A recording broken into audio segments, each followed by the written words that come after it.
Hello, and welcome to the Sentinel Innovation and Methods webinar series. My name is Rishi Desai. I'm an associate professor of medicine at Harvard Medical School and an epidemiologist in the division of pharmacoepi at Brigham and Women's Hospital, and I'll be moderating today's session. The US FDA Sentinel system helps address questions related to safety and effectiveness of marketed medical products.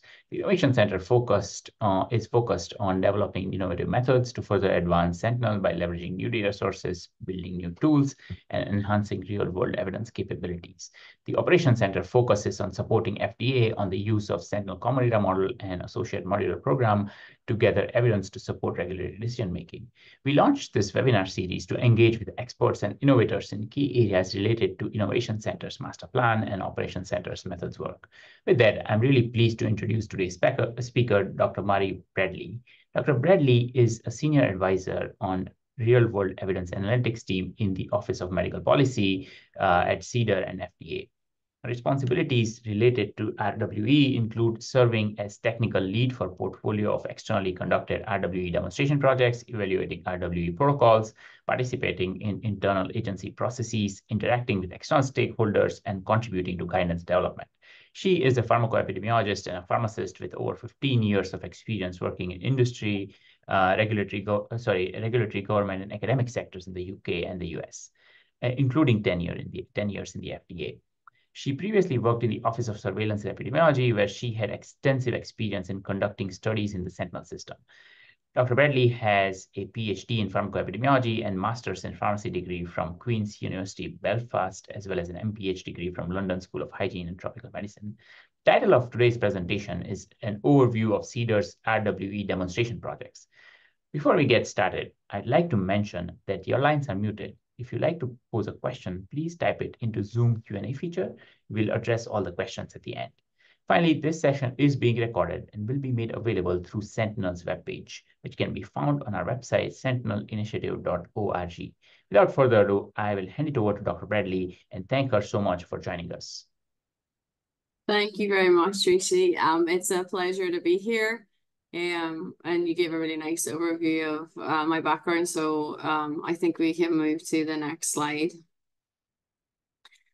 So I do not have any conflicts of interest to disclose. The views expressed here are my own and are not intended to convey official FDA policy or guidance. And any mention of a commercial product should not be construed as actual or implied endorsement. Next slide. By means of an outline, I'm going to give a background to our FDA real-world evidence program for those of you who maybe aren't as familiar. And then I'm going to talk about our 2020 U01 projects and our 2023 U01 projects, and then provide a summary. Next slide. So starting off with a little bit of background. So for anybody on the call that is not familiar with the FDA and sort of, what exactly we do, we're a regulatory agency that oversees more than 6.3 trillion worth of food, tobacco, and medical products. And this counts for about 21 cents of every dollar spent by US consumers. There are over 18,000 employees, both domestic and global, and our annual budget is around 6.7 billion. Just over 50% of that comes from federal funds and 47% from industry. Human drugs account for about 34% of that, and as Rishi mentioned, I'm in the CDER Office of Medical Policy, which is the Center for Drugs. And there's more information on sort of FDA and our stats at the link here in the slide if anyone's interested in reading more on that. Next slide.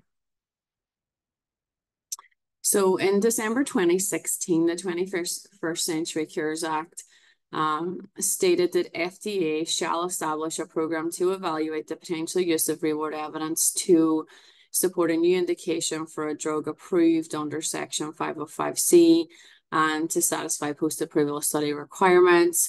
It stated that FDA should also establish a draft framework and should issue draft guidances for industry. Next slide.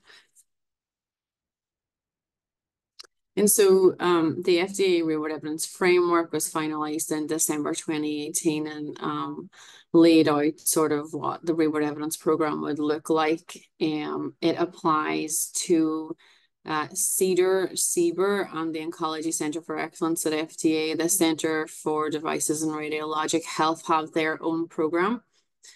And our real-world evidence program is multifaceted and includes internal processes, external stakeholder engagement, guidance development, and demonstration research projects, which will be the subject of this presentation today. Now, for some people who may be attending that aren't as familiar with our program, I'm going to briefly touch on some of the other areas just to give a bit of background. Next slide, please. So in terms of our internal processes and external engagements, most of the internal processes would be focused around what we call our real-world evidence subcommittee. And the subcommittee comprises staff from multiple centers and offices. And the subcommittee provides oversight of policy development. So for example, with the multiple guidances that have been put out, they offer resources and leadership for submissions that contain real-world data that are potentially complex or challenging. These would go to the real-world evidence subcommittee, and they would provide, expert input. Our team in OMP also review these submissions. In terms of external activities, the real-world evidence subcommittee offers listening sessions, and so these are sessions where we would invite sponsors, vendors, anybody really who has a sort of a stake in the real-world evidence space to come in and make a presentation. They are deemed listening sessions, but of course, the FDA can never give any sort of official opinion on these sessions, but there is an opportunity for FDA staff to ask clarifying questions and stimulate some discussion around the presentation. So additional activities beyond the subcommittee then would include some of our more external things. So organizing FDA or center level public meetings on real-world evidence related topics, FDA webinars and speaking engagements, somewhat like what I'm doing now, and sort of putting together publications that address issues related to real-world evidence. Honestly, there are many different initiatives that we get involved with, but these would be sort of some of the main activities. Next slide. And as I mentioned in the previous slide, the Cures Act called for FDA to put out these guidances, and I'm sure many of you are very familiar with these. We recently finalized our EHR medical claims data guidance, and not too long before that, we put out a draft of our non-interventional studies guidance. There are also guidances related to registry data standards, regulatory considerations, externally controlled trials, and there is a guidance and development related to RCTs and clinical practice settings. The link at the bottom of this slide can be used for people who want to read the guidances or want more information around the real-world evidence program as well. I won't spend too much time on these because I think people are pretty familiar, and if not, you can read the guidance yourself at the link. Next slide, please. And I want to touch on just a few misconceptions regarding real-world evidence and real-world data. These are really not new concepts, and I think sometimes people get a sense that, since 2016 that like real-world data and real-world evidence are new things. In reality, these sources of data and types of study design have been used by epidemiologists for a long time to look at etiology of disease, but they've been used by FDA to look at, drug safety in the post-market space. And, as Rishi mentioned, I was an OSE and had a lot of experience, doing this in the years prior to the Cures Act. But obviously what has happened is that we have access to better clinical data, and the data are becoming more relevant and reliable. So the field is really sort of burgeoning with these, very much welcome improvements in the data. The second misconception is the simple dichotomy of randomized controlled trials. And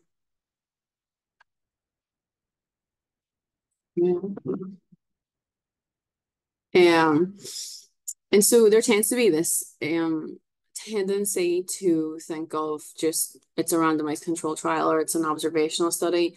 But really with real world data, it can be a sort of a spectrum of increasing reliance on real world data. And there is a paper that was published in the New England Journal of Medicine in May by the FDA Real World Evidence Program that covers this, in detail. And there's a really nice figure there that shows, how moving from like a randomized controlled trial that doesn't really use much real world data through more pragmatic versions, through externally controlled trials, through a purely observational study. And so, sometimes trials that do incorporate real world data, for example, as an external control group, can experience some of the challenges that are faced by observational data. And so really this simple dichotomy is often not very helpful.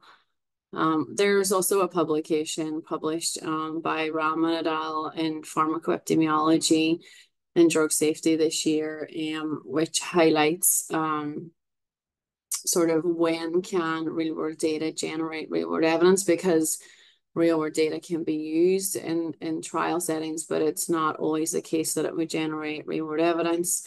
And sometimes, for example, if there is a prospective non-interventional study that's collecting data per protocol and not using data from routine healthcare, questions arise as to, is this really real world data generate real world evidence? So I would encourage anyone to read both of these papers for more clarity around some of these misconceptions that tend to come up time and time again.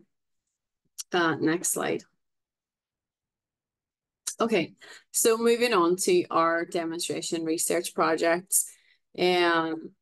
So FDA supports projects evaluating use of real-world data to generate real-world evidence in regulatory decision-making. We have a diverse portfolio which uses various mechanisms, including year one cooperative agreements, broad agency announcements. We fund things through our CERCs, which are Centers for Excellence in Regulatory Science and Innovation. We have interagency agreements with other agencies through which we fund research. And we also have our FDA Catalyst mechanism, which is operated through the Sentinel Initiative.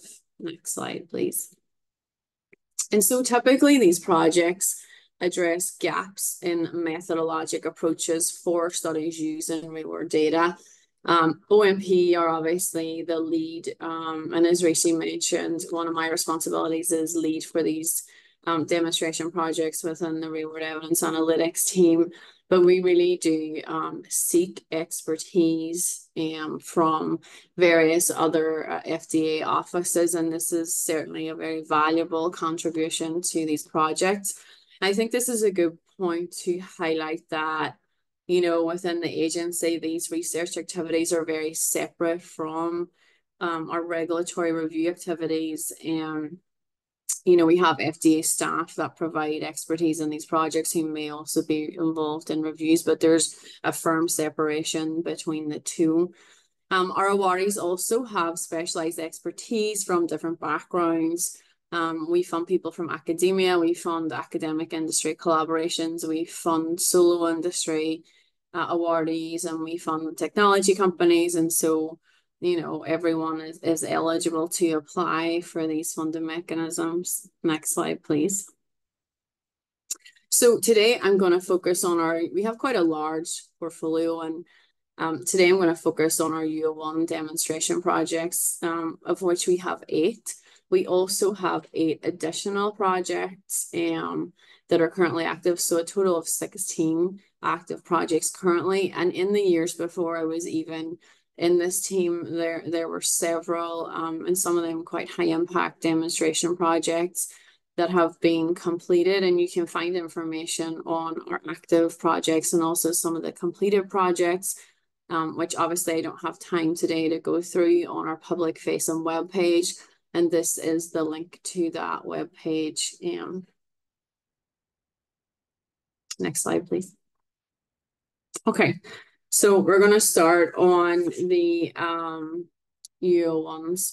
So in 2020, OMP funded 4 UO1 awards that were in 2020 and a further 4 UO1s in 2023. And so the specific goals of the talk today is really to provide a status update for the 2020 projects, which are all currently in sort of a year 4 no cost extension, and then to provide an update on the 2023 UO1s.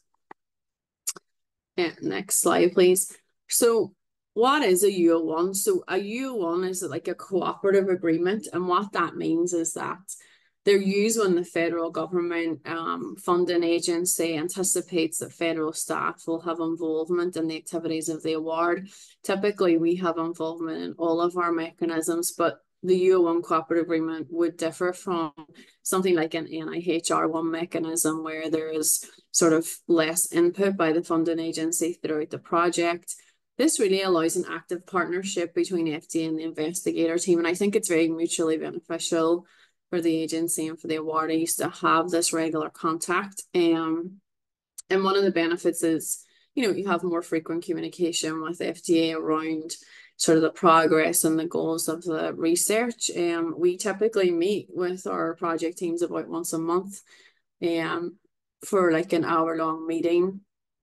We're also available at all times for reviewing things like protocols, any kind of outputs, papers, abstracts. And so we're very engaged with the team on that. And so sometimes if there's a need to meet more frequently, that can also be arranged, but typically the once a month is given. We have a lot of subject matter expertise from busy review divisions. It can be hard to go beyond that. Next slide. Okay, so in our 2020 UO1s, the first award went to the University of North Carolina and Genentech. Genentech is a pharmaceutical company for anyone who doesn't know that. And the project title was Applying Novel Statistical Approaches to Develop a Decision Framework for Hybrid Randomized Controlled Trial Designs, which combine internal control arms with patients' data from real-world data sources. And the PIs were Pang and Jaiwen Zhu. Next slide. So the background to this was really, these hybrid randomized controlled trial designs supplement internal control arms with patient-level data from real-world data sources. And obviously, I think a lot of people are aware of, there can be some dissimilarity between these internal and external controls, and that has the potential to negatively impact the trial.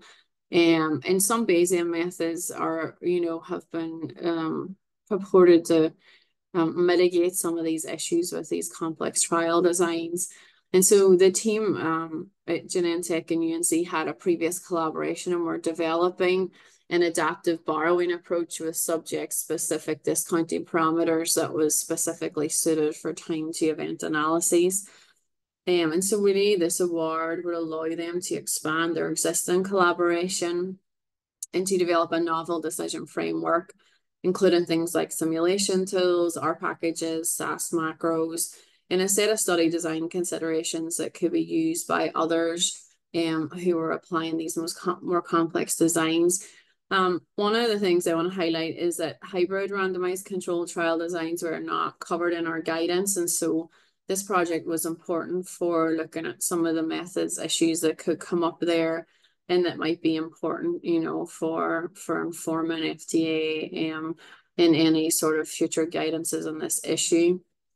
Next slide, please.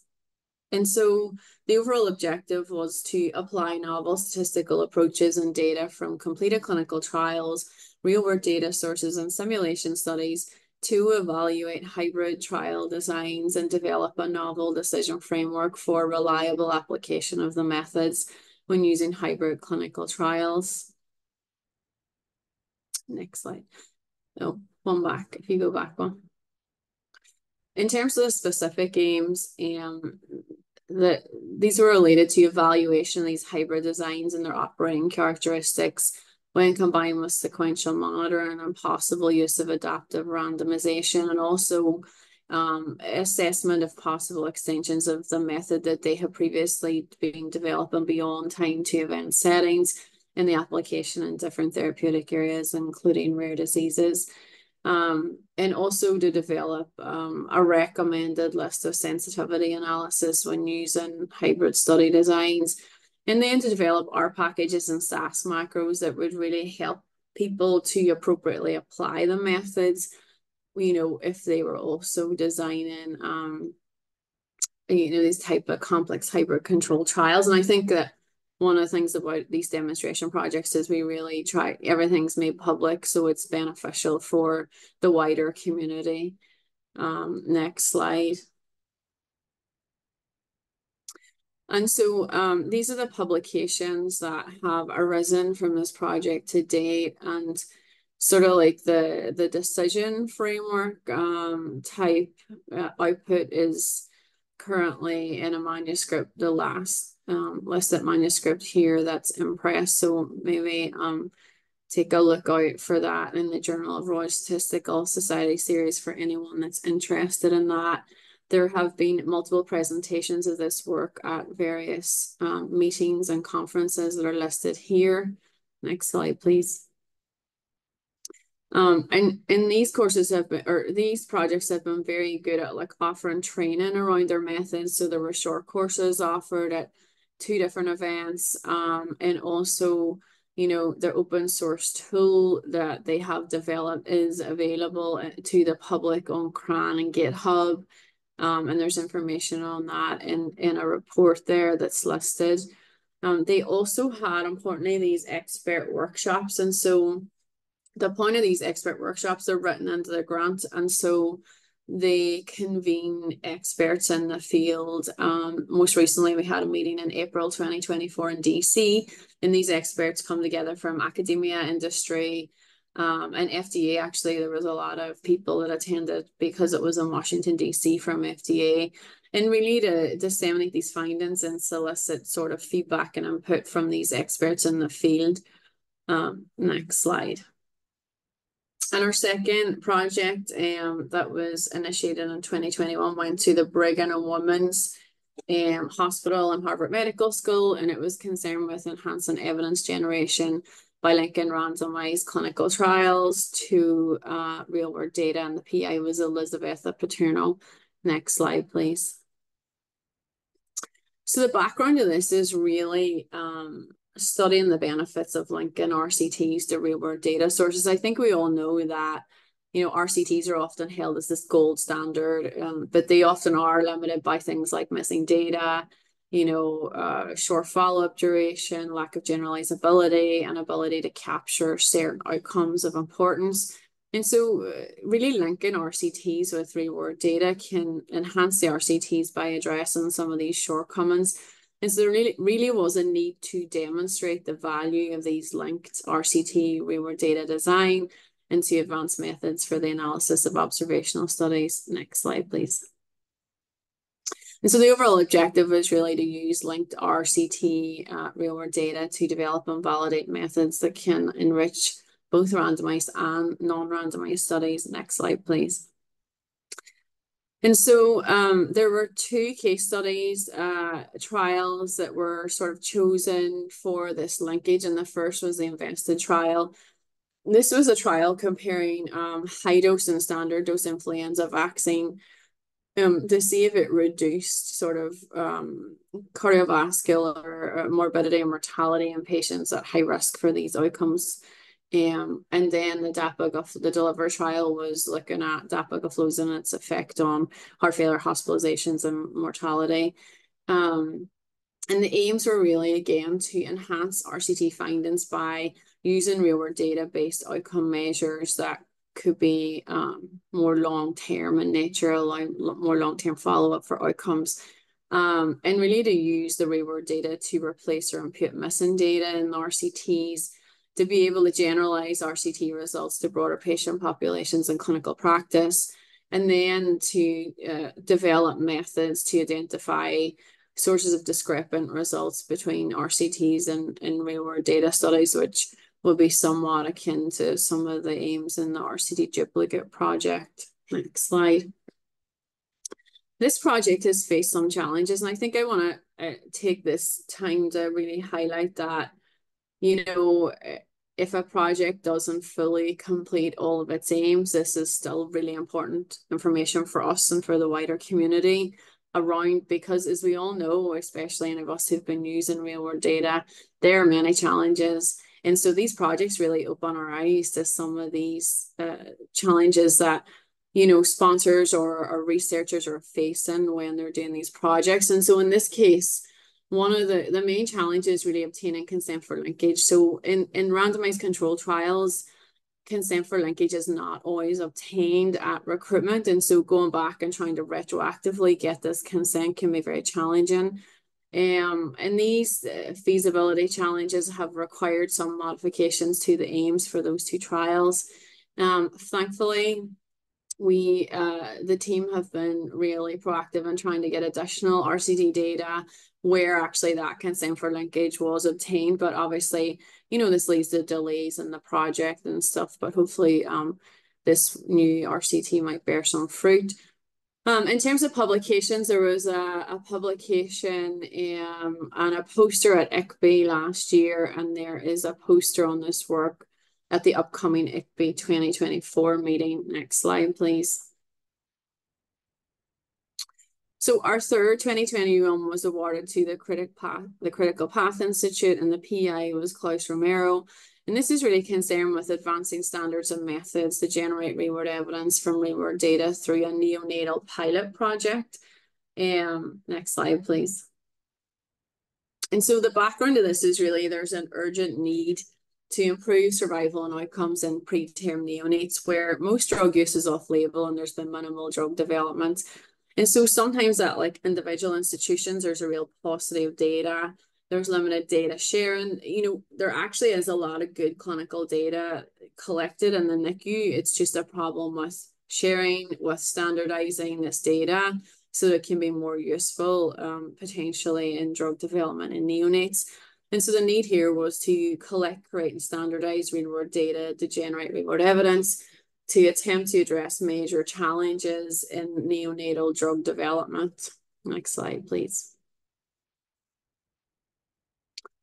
And so the overall objective of this was to develop a real-world data and analytics platform and then conduct a pilot project to facilitate the generation of real-world evidence in neonates, and these learnings could be broadly applicable to other therapeutic areas.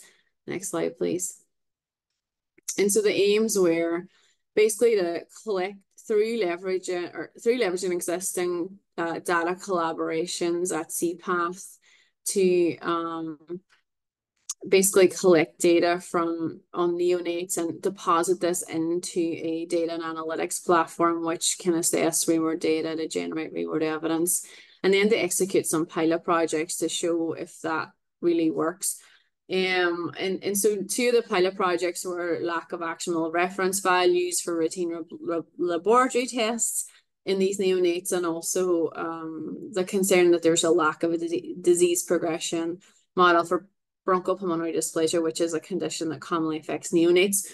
And again, challenges have arisen with some of these questions in terms of data that was expected to be better recorded that's not recorded.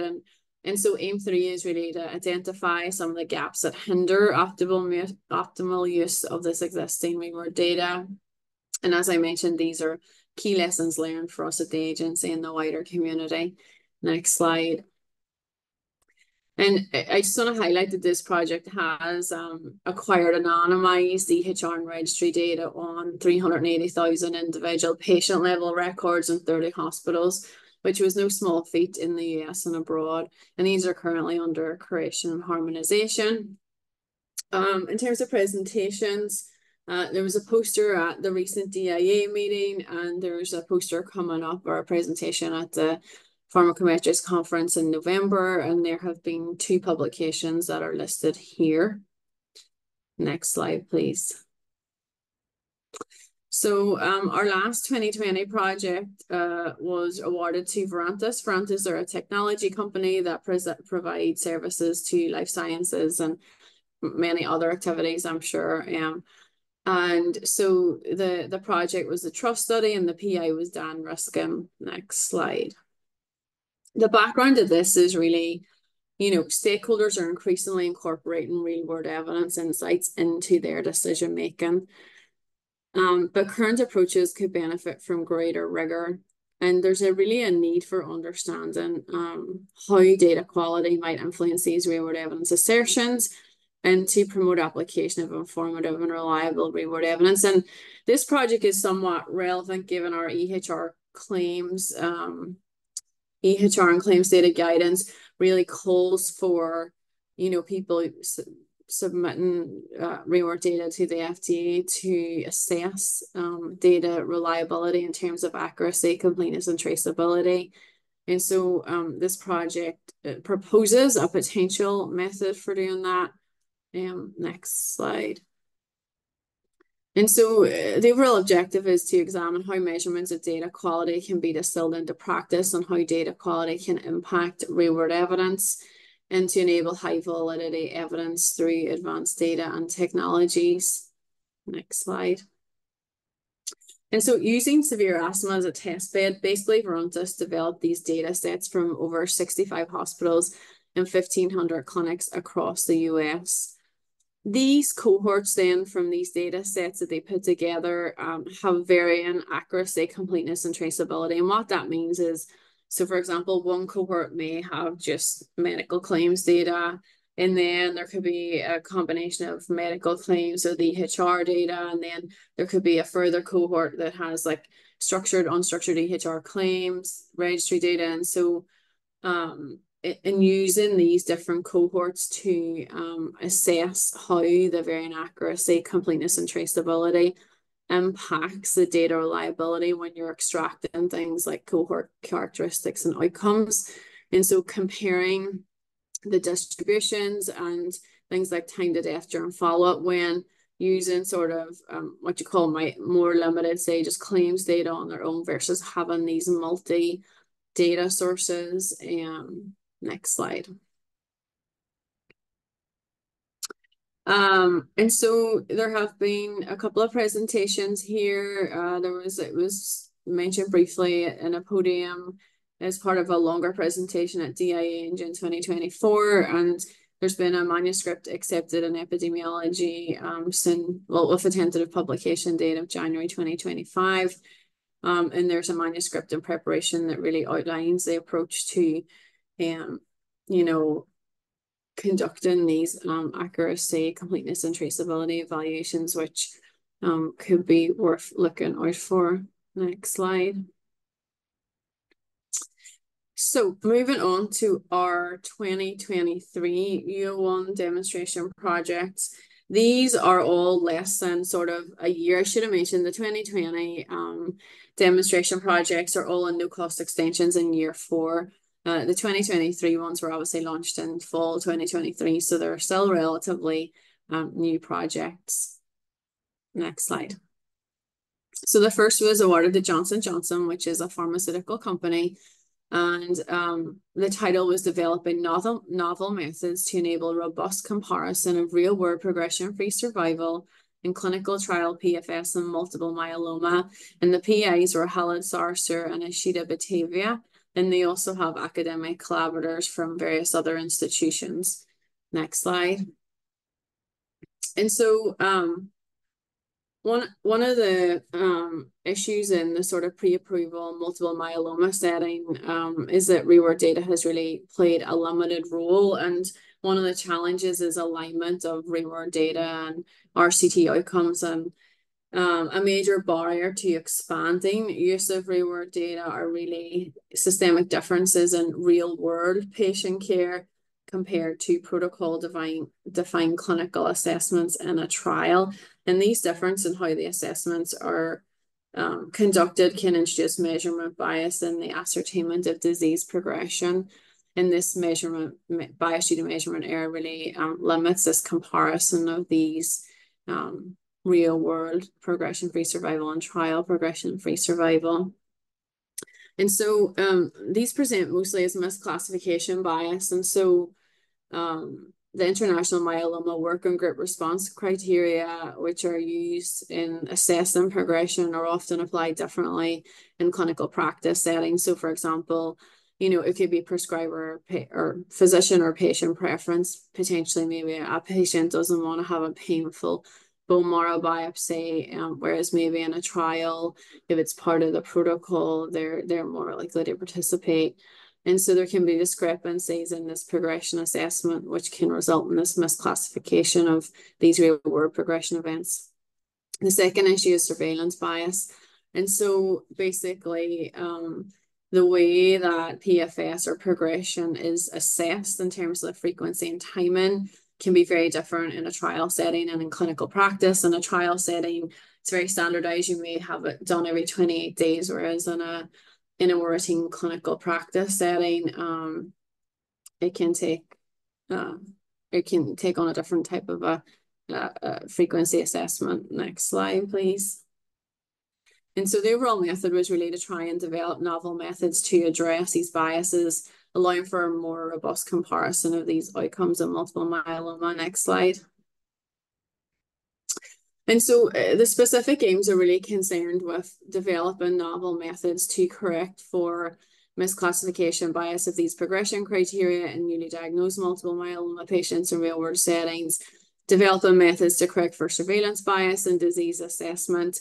And this is really done by characterizing these sort of real-world patterns of care and then sort of putting them into like the control arm of completed Janssen trials and seeing quantifying how they affect the progression-free survival outcomes, and then developing sort of methods in a way to account for any of that bias, and then applying, if they're successful, applying these bias correction methods in trial eligible real-world data and comparing to the control arms of Janssen MM trials to see if the results align. Next slide. This U01, unlike the others, at the awardees' preference is being conducted over a 1-year period as opposed to the typical 3 to 4 years. And so the team have been quite active. They have a publication already in Frontiers of Drug Safety and Regulation, and they have had a presentation and a couple of poster presentations upcoming. Next slide. So the second award in our 2023 portfolio went to ECOG Akron. For anyone who doesn't know what ECOG Akron is, it is a cancer research group, and it's a membership-based scientific organization of academic and community-based cancer centers and hospitals in the US and around the world. And they comprise members of oncology professionals, physicians, translational science, and a kind of associated research professional. The PIs of this project were Peter O'Dwyer, Al Benson, and Suzanne Cole, and it's concerned with developing an infrastructure to conduct prospective non-interventional studies comparing cancer treatments in their existing network, which is typically used for conducting cancer clinical trials. Next slide.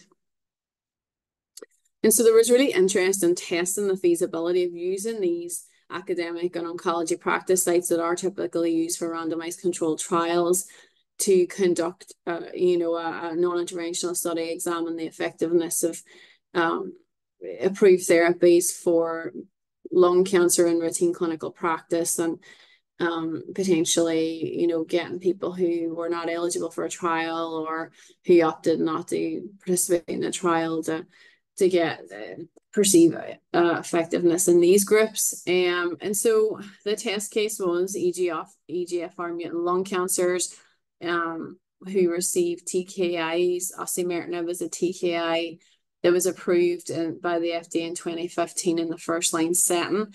But recently, a publication has showed that first-line treatment with osimertinib plus chemotherapy led to significantly longer PFS than osimertinib monotherapy. Next slide. And so really what we're interested, one of the big sort of aims of this is really to see, can we develop this infrastructure within these existing networks to conduct these non-interventional studies that obviously are a little different from a non-interventional study using sort of a database, right? And one of the advantages is really that we can gather a lot more information, a lot of the clinical information that's needed to conduct these studies using this new infrastructure. Next slide. And so the primary objectives are really to prospectively identify the feasibility of collecting the key data elements that would be needed for this question in routine clinical care in these networks. And then if it's feasible to do that, to conduct a prospective non-interventional study to assess real-world progression-free survival and overall survival in EGFR mutated non-small cell lung cancer patients who are treated with osimertinib plus or minus chemotherapy. I will say that ECOG have an existing trial as well, and there was a recently published trial that would serve as a benchmark for the results of any prospective non-interventional study that could be undertaken. Next slide, please. And so we anticipate that there would be 250 participants recruited to each treatment group. The protocol is currently under review at 27 sites, and so uptake, success of the project will be dependent on the uptake at these sites. And study activation is planned for currently, and it will be completed in 2026. Next slide. The third of our 2023 projects, it was awarded to Harvard University and is concerned with unstructured efficacy and adverse event outcomes for chronic diseases and generating real-world evidence on these. And the PIs are Tianchi Kai and Florence Bourgeois. Next slide. And so really there's been a lot of, new disease-modifying treatments in the areas of RA and MS, but there's really a lack of computable information on these disease progression measures for these diseases. And this information is typically stored in the clinical narrative EHR on structured text. And so these free text documents really provide unique opportunities to impute these imperfect outcomes. And so the question is, can disease progression outcomes be generated from EHR data by linking it with data on disease activity in registries and then using natural language algorithms for disease activity scores and remission status to query the EHR. Next slide. And so really it's to develop methods to generate real-world evidence using unstructured information on efficacy and adverse event outcomes that will be used in the evaluation of these therapies. Next slide. And so the first step will be to link disease activity and progression data from registries and EHR data and really construct EHR derived progression outcomes for rheumatoid arthritis and MS, and then sort of quantify the extent to which these derived outcomes align with those in the registry. There's also an interest in correction for noise and prescription data, and so using unstructured text to supplement structured EHR information on prescription data, and if there's missing data, to impute that from the unstructured text. And then, based on these two aims, combining EHR data to conduct observational studies using these new developments and assessing the risks of adverse events associated with DMTs using multi-EHR data for RA and MS. Next slide, please. And so these are two publications where the work has been covered, and there was a presentation at the ASA Biopharmaceutical Section webinar on March 8th. Next slide. So last but not least, our last 2023 award was made to Duke University and North Carolina State. And it was concerned with methods to improve the efficiency and robustness of clinical trials using information from real-world data with hidden biases. And the PI are Xiaofei Wang and Xu Yang, with co-investigators from Duke, North Carolina State, Brown University, and Eli Lilly, who provide some industry perspective. Next slide. And so you may recognize that this sort of somewhat similar to the first U1 in 2020 that was awarded to UNC Genentech. But really, their project was concerned with the comparability of external comparators by measurable differences in baseline outcomes and variables. And this project is really concerned with hidden biases that may not be as obvious. And so these hidden biases may arise from selection bias, a lack of concurrency, differences in variable definitions, or unmeasured confounding, which could result in biased treatment effect estimates. And while approaches have been proposed to overcome these challenges, many have limitations. And so there's a need for more flexible and robust statistical methodology that can simultaneously address multiple sources of hidden bias, including unmeasured confounding. Next slide. And so we need to develop and test this methodology that enables more efficient and robust integration of real-world data into these complex hybrid designs while addressing these sources of hidden biases. Next slide. So in terms of specific aims, they want to develop and test a Bayesian sensitivity analysis framework for these hidden biases when augmenting RCTs with controls from real-world data, and to develop and test efficient and robust integrative estimators of treatment effects and selectively borrowing external controls, and similar to the Genetic UNC, to develop software packages that would be available publicly, case studies, and to hold these expert workshops as well and public workshops to facilitate uptake of the methods designed in aims 1 and 2. Next slide, please. And so this project currently has also has a paper under review in Biometrica, which is listed here. And there was a presentation in May 2024 at the Stat4Onc Annual Symposium, and there's one upcoming at the end of this month. Next slide.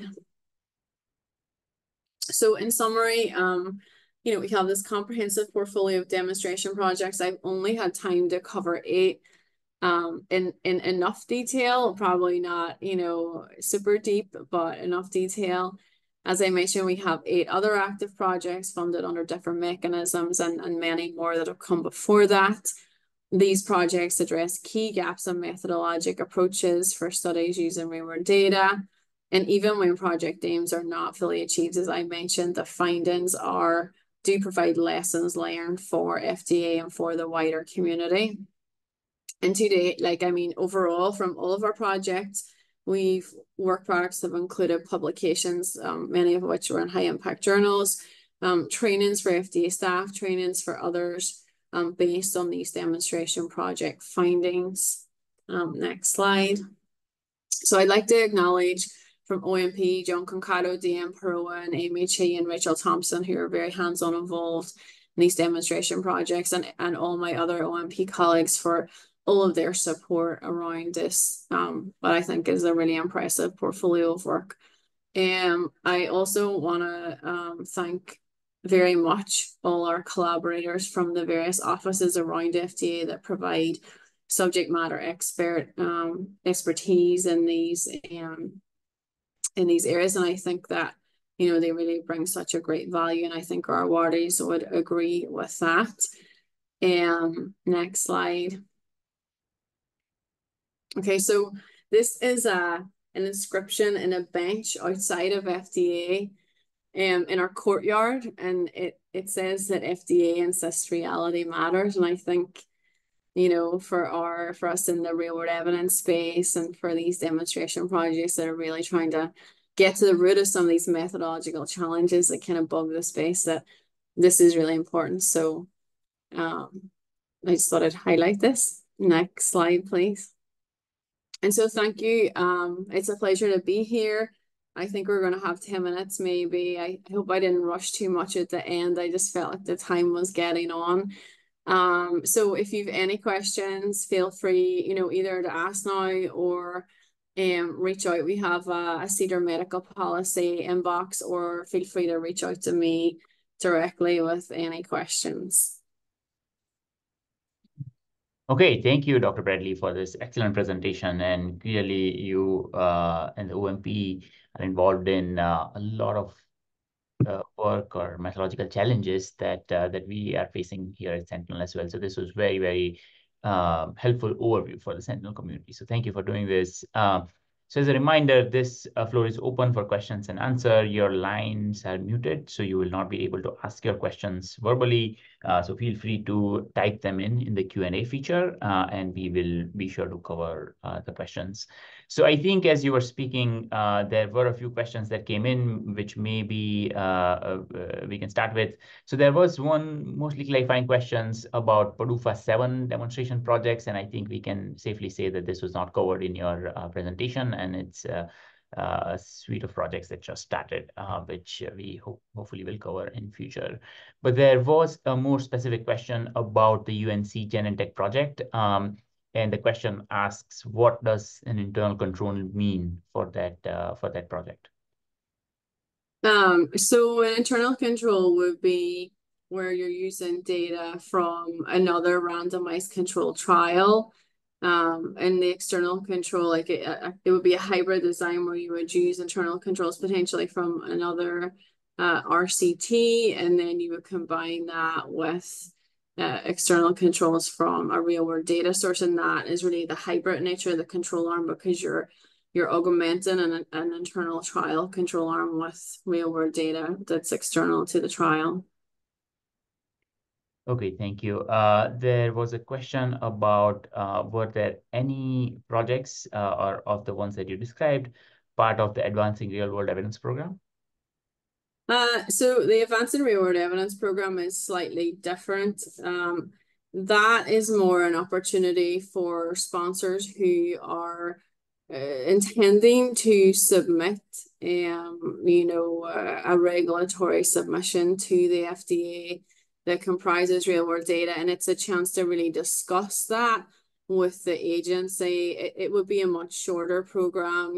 There are several meetings that can be set up with the FDA to go over this, but ultimately the sponsor decides, based on these conversations, whether or not they would go ahead with their submission. These are much longer, and these are more, there's some overlap certainly, because some of these projects are research in nature that are discussed in the Advancing Real World Evidence program, but it's mostly things that are intended to be for regulatory submissions. None of our awardees in this program, they're concerned with the methods and development of methods that could potentially be used in regulatory submissions, certainly after the event, but there's a very clear separation between those two projects. But yeah, we do encourage people to certainly apply to the Advancing Real World Evidence program. If there is a consideration for submitting a submission to the FDA that contains real world data and there's questions around that, these are just to enhance the method space more for sort of the wider community and for the FDA as well. Thank you, Murray. There was also a question about what are the potential policy implications based on what you're learning in these projects, and maybe if you can comment about the next phase of these projects.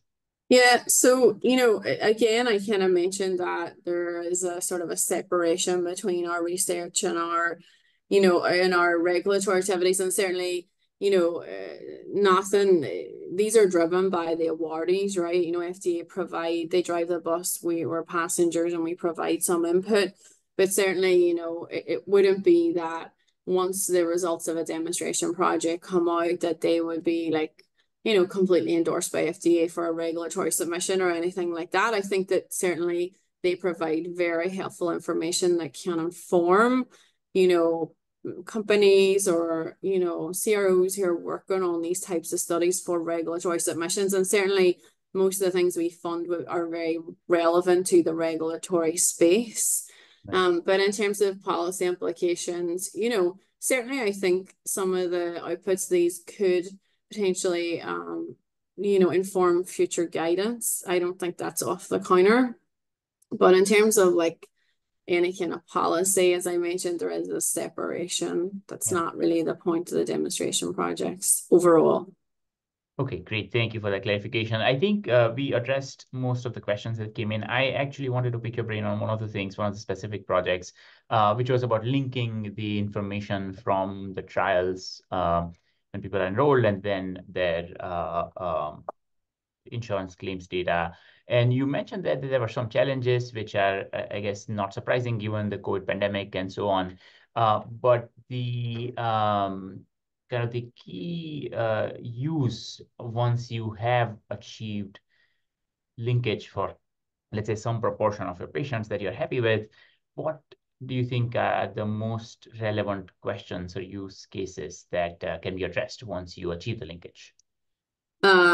Yeah, so I think sometimes like maybe outcome validation, right? To make sure that the outcomes that you're collecting in your trial are reflected in the claims data and that there's not any discrepancy, because obviously outcomes are so, very important for us and for anyone sort of conducting research in this space. So I think really it is a way of validating your trial database with the claims data.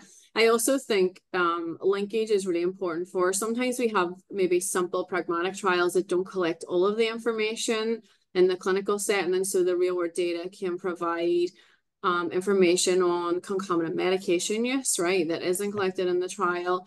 And it can really inform some sensitivity analysis, and that could be really helpful for the trial investigators based on this additional information. I mean, I think also, being able to extend that follow-up for outcomes is really important, as we know trials can be very limited. And so for some of our more latent outcomes, right, having this longer follow-up is really, really important as well. Yeah, that all makes sense. And certainly I think it's an important area where a lot of interest, there's a lot of interest and more methodological work that's needed. But thanks for taking this on. So I don't see any more questions. I also want to note that all the slides from the presentation today, along with a video recording, will be made available to everybody who is interested in freely on our website, which is centralinitiative.org. That is also the place where you will find details and registration link for future methods webinar series like this one. But really wanted to thank Dr. Bradley for stopping by today and really discussing in depth the suite of activities that the UMP is leading. So really appreciate your time, Murray, and thanks to everybody who joined us as well as sent in the questions, which made for a really useful question and answer session. So that's it for today from us. We hope to see you again in future, and thank you, Murray, again for taking the time today. Thanks so much, Rishi, for the invite. It was my pleasure. That's great. Thank you.